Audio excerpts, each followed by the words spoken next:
যতদিন নির্বাচন না হবে ততদিন কিন্তু গণতন্ত্র পুনরুদ্ধার হবে না। আমরা মানুষের দুর্দিনের বন্ধু, আমরা সুদিনের বন্ধু হতে চাই না। আমরা মানুষের দুর্দিনের বন্ধু হতে চাই, এটা হচ্ছে প্রকৃত বন্ধু। আপনি যদি একজনের বিপদে পাশে দাঁড়ান, সে সারা জীবন মনে রাখবে, কিন্তু সুদিনে পাশে থাকলে এটা মনে রাখবে না। দুর্দিনে পাশে থাকলে সে সারা জীবন মনে রাখবে। সেই জন্য আমাদেরকে ধৈর্য ধারণ করে, আমাদেরকে কৌশলে সঠিক নেতৃত্ব দিয়ে আমাদেরকে মানুষের পাশে থাকতে হবে। যতদিন গণতান্ত্রিক সরকার প্রতিষ্ঠা না হবে ততদিন আপনাদেরকে ধৈর্য ধারণ করতে হবে। আপনাদেরকে সকল প্রকার উচ্ছৃঙ্খলা থেকে বিরত থাকতে হবে। আপনাদেরকে সকল প্রকার অনিয়ম থেকে দূরে রাখতে হবে।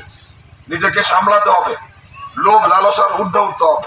আজকে নানা ষড়যন্ত্র হচ্ছে, আমাদেরকে সজাগ থাকতে হবে, ঐক্যবদ্ধ থাকতে হবে, যে কোনো ষড়যন্ত্র করে যাতে কেউ পার হতে না পারে।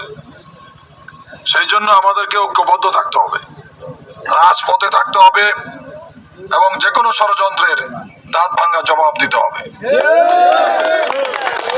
আমাদের নেতা জনাব তারেক রহমান ইতিমধ্যেই দলকে সুসংগঠিত করার জন্য প্রতিনিয়ত বিভিন্ন শ্রেণী পেশার মানুষের সঙ্গে তিনি স্কাইপিতে সংযুক্ত হচ্ছেন। তিনি বিএনপির প্রত্যেকটি জেলা মহানগরের সঙ্গে স্কাইপিতে মিলিত হচ্ছেন। গত সপ্তাহে আমাদের সঙ্গেও তিনি স্কাইপিতে সংযুক্ত হয়েছেন। এইভাবে তিনি সারা বাংলাদেশে বিএনপি নেতাকর্মীদের সঙ্গে তিনি সংযুক্ত হয়ে এই মুহূর্তের করণীয় তিনি ঠিক করে দিচ্ছেন। আমি বিশ্বাস করি যে বিগত 16 বছর এই যে স্বৈরাচারের হাত থেকে দলটাকে তিনি নিরাপদ রেখেছেন, এই জন্য আমি আজকের মিটিং থেকে জনাব তারেক রহমানকে ধন্যবাদ জানাই এবং কৃতজ্ঞতা জানাই। হাজার হাজার কোটি টাকা স্বৈরাচার হাসিনা খরচ করেছে বিএনপি ভাঙার জন্য, কিন্তু পারে নাই। গত 7 জানুয়ারি নির্বাচনেও কয়েকশো কোটি টাকা খরচ করেছে বিএনপি থেকে ভাগিয়ে নির্বাচনে প্রার্থী করার জন্য। বিএনপি এত বড় একটা দল, মাত্র 4 জনকে হাজার হাজার কোটি টাকা খরচ করে মাত্র 4 জনকে হাসিনা তার নির্বাচনে অংশগ্রহণ করানোর সুযোগ পেয়েছিল, আর কেউ কিন্তু যায় নাই। এখন আমাদের সামনে কাজ হচ্ছে সংস্কার করা, সংস্কার, রাষ্ট্র মেরামতের সংস্কার। এই সংস্কার কাজ চলবে। আপনারা ইতিমধ্যেই দেখেছেন যে বর্তমান উপদেষ্টা পরিষদ একটা সিদ্ধান্ত নিয়েছে। সেই সিদ্ধান্ত হচ্ছে যে বাংলাদেশে এই যে গণহত্যা চালিয়েছে স্বৈরাচার হাসিনা, সেই গণহত্যার বিচার না হওয়া পর্যন্ত বাংলাদেশে কোনো রাজনৈতিক দল হিসেবে আওয়ামী লীগ কোনো কর্মকাণ্ড করতে পারবে না। আমরা অনেক কষ্ট করেছি। আপনারা জানেন যে এই আন্দোলনের সময় আমি এই যে আমার বাড়িতে ছিলাম। একদিন আমার ছোট বোন চিংড়ি মাছ দিয়ে তরকারি পাক করেছিল, বলেছিল যে একটু ভাত খেয়ে যাও। আমি চলে যাব, আমার চারিদিকটা ফোন আসতেছে যে ডিবি আসতেছে।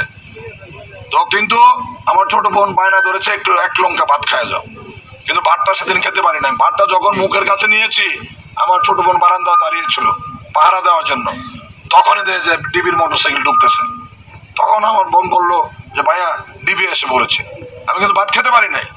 ভাতটা ফেলে রেখে পিছন দিকে দৌড়ে 2 কিলোমিটার দৌড়ায় গিয়া আজার চেয়ারম্যানের বাড়ির কাছে গিয়ে মোটরসাইকেল এনে সেই মোটরসাইকেল দিয়ে দুবাওয়ারা হয়ে মানে ওই যে কংস নদী পার হয়ে নদীর পার দিয়ে এদিক দিয়ে শ্যামগঞ্জ হয়ে পূর্বদলা হয়ে শ্যামগঞ্জ গিয়ে তারপরে ভৈরব হয়ে আমি পরে অন্য জায়গায় চলে গিয়েছি। আবার পরের দিন আবার ফিরে এসে আবার আন্দোলনে অংশগ্রহণ করেছি। এই অত্যাচার সহ্য করে যখন আমরা স্বাভাবিক পরিবেশে আমরা এখন রাতে বাড়িতে ঘুমাতে পারি, আমরা এখন দুমুঠো ভাত খেতে পারি, সেই জন্য মহান আল্লাহর কাছে আমরা শুকরিয়া জানাই যে আল্লাহ আমাদেরকে সেই তৌফিক দিয়েছেন। কিন্তু যতদিন নির্বাচন না হবে ততদিন কিন্তু গণতন্ত্র পুনরুদ্ধার হবে না। সেই জন্য নির্বাচন পর্যন্ত আমাদেরকে প্রস্তুত থাকতে হবে, সকল শক্তি নিয়ে আমাদেরকে ঐক্যবদ্ধ থাকতে হবে। যা পেয়েছি আমরা, ঐক্যবদ্ধের কোনো বিকল্প নাই। ঐক্যের মধ্য দিয়েই আমরা সবকিছু পেয়েছি। ঐক্য ছাড়া কোনো গতি নাই।